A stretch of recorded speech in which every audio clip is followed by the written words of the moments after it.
So hey WBJ 2025 aspirants, তোমাদের আমি অ্যাডভান্সে একটা ব্যাপারে ওয়ার্ন করতে চাই যে WBJ এর কাউন্সিলিং এর কোন টাইমে তোমরা সবথেকে বেশি ভয় খেয়ে যাবে। দেখো প্রসেসটা যদি ইন শর্টে আমি বলি তাহলে রেজাল্ট আউট হবে, রেজাল্টে তোমরা সবাই নিজেদের র্যাঙ্ক দেখতে পাবে।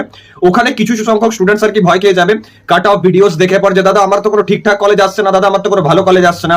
অনেক ইউটিউবার সেই সময় হয়তো ভিডিওসও দেবে যে যাদের এই 50,000 উপর র্যাঙ্ক আছে, 60,000 উপর র্যাঙ্ক আছে, 40,000 উপর র্যাঙ্ক আছে, তারা ভালো কোনো কলেজ পাবে না, তারা ডিরেক্ট অ্যাডমিশন নিয়ে নাও। তো সেই টাইমে একটা ভয়ের জায়গা আছে, অনেক স্টুডেন্টস ভয় খেয়ে যাবে।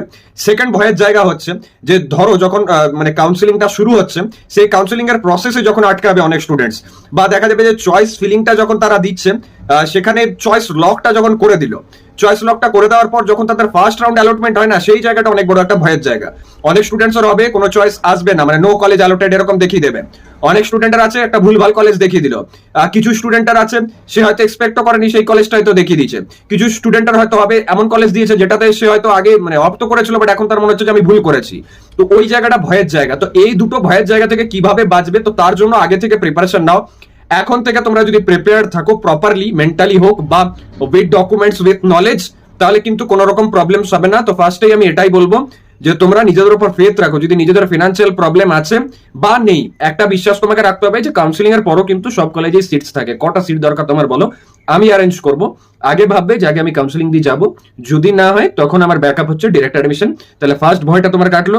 সেকেন্ড ভয়টা হচ্ছে যে যখন সিট অ্যালটমেন্ট হয়ে যাচ্ছে, দেখছো ডিজায়ার্ড কলেজ পেলে না, তো তার আগে একটা প্রিকশন বলে রাখি, চয়েস ফিলিং লিস্টটা যখন লক করবে তার আগে আমার সাথে একবার কনসাল্ট করে নিও। সেটা একটা তোমার মানে পজিটিভ জায়গা থাকছে।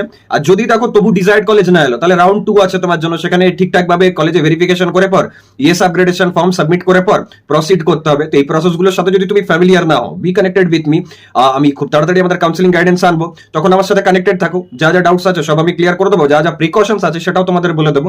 তো তার জন্য কানেক্টেড থাকো এখন থেকে, ভয় পেলে চলবে না, আর তাড়াহুড়ো করলে চলবে না। ঠিক আছে, তাড়াহুড়ো করলেই অন্য কেউ এসে পর সেই ব্যাপারটাকে মিসইউজ করবে, ইমোশনটা নিয়ে খেলে পর তোমাদের লাইফটা বরবাদ করবে। তাদের টাকা লাভ হয়ে যাবে, বাট তোমার লাইফটা নষ্ট হবে। তো একটু ওয়ার্ন থাকো এইসব ব্যাপারগুলো নিয়ে। দেখা হচ্ছে নেক্সট ভিডিওতে। এরকম ভাবেই সাপোর্ট করতে থাকো। Thank you.